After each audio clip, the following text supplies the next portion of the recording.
Tes disciples n'obéissent pas à la tradition des ancêtres. En effet, avant de manger, ils ne se lavent pas les mains. Pourquoi donc? Jésus leur répond, « Et vous, à cause de votre tradition, vous n'obéissez pas au commandement de Dieu. Pourquoi ?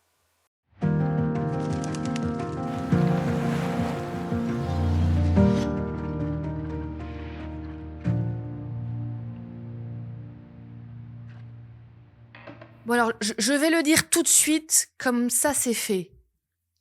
Comment ça, ils se lavent pas les mains avant de manger? Ugh. Non mais on va remettre dans le contexte, hein.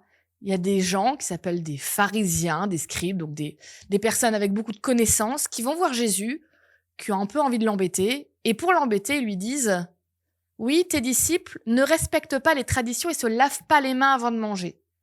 C'est pas une question d'hygiène là, hein. S'il vous plaît, lavez-vous les mains régulièrement, surtout avant de manger. On va éviter les maladies.»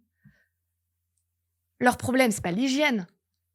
Leur problème, c'est, dans la tradition, il fallait faire des purifications avant de manger avec des lavements de mains particuliers. Et donc, ils disent, ouais, tes disciples, ils respectent pas les anciens, ils respectent pas les traditions. Et Jésus leur répond, ben, vos traditions, c'est elles qui respectent pas la loi de Dieu. Et pourquoi est-ce que vos traditions ne respectent plus la loi de Dieu?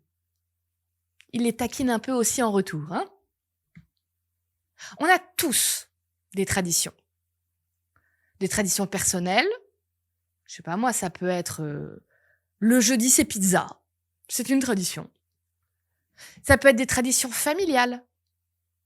Par exemple, dans ma famille, on a des traditions comme quand c'est Noël, les enfants, les petits, vont aller chercher les cadeaux et les distribuer en lisant le nom de la personne, et ils vont pas juste chercher les leurs, ils donnent à tout le monde. Ou alors, régulièrement, on fait ce qu'on appelle des cousinades. On se rencontre avec tous les cousins pour garder les liens. C'est des traditions.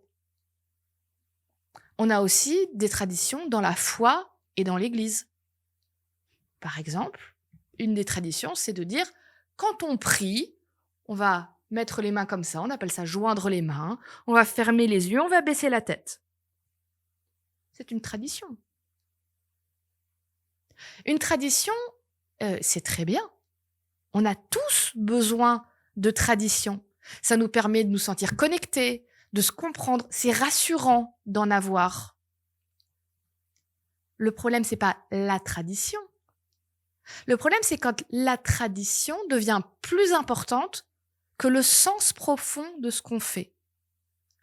C'est très bien de fermer les yeux et de joindre les mains et de baisser la tête pour prier.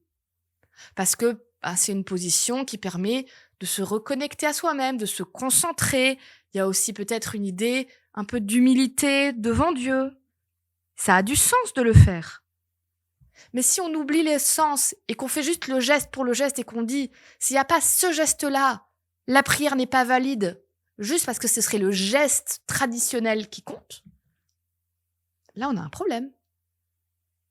On fait ce que faisaient ces pharisiens au temps de Jésus, qui mettaient des lois de Dieu, les transformaient en tradition, les faisaient évoluer pour en enlever complètement le sens. Et là, Dieu fait « Ah non, non, non, non, non, non, non. Moi, ce que je veux, c'est que les êtres humains, ils mettent du sens dans ce qu'il faut. » Du coup, je t'invite à faire un petit exercice qui n'est pas toujours simple, mais qui est vraiment intéressant.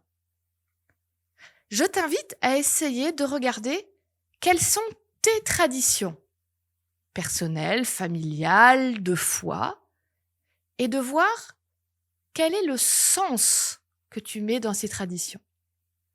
Et peut-être qu'il y en a certaines où tu vas te dire, oui, là, ça a beaucoup de sens, je continue. Peut-être que tu vas en trouver où tu vas dire, mais en fait, pourquoi je fais ça? Ça ne veut pas dire qu'il faut les jeter, hein. Mais juste, ça te permettra de te dire, et si je partais à la recherche du sens de mes traditions?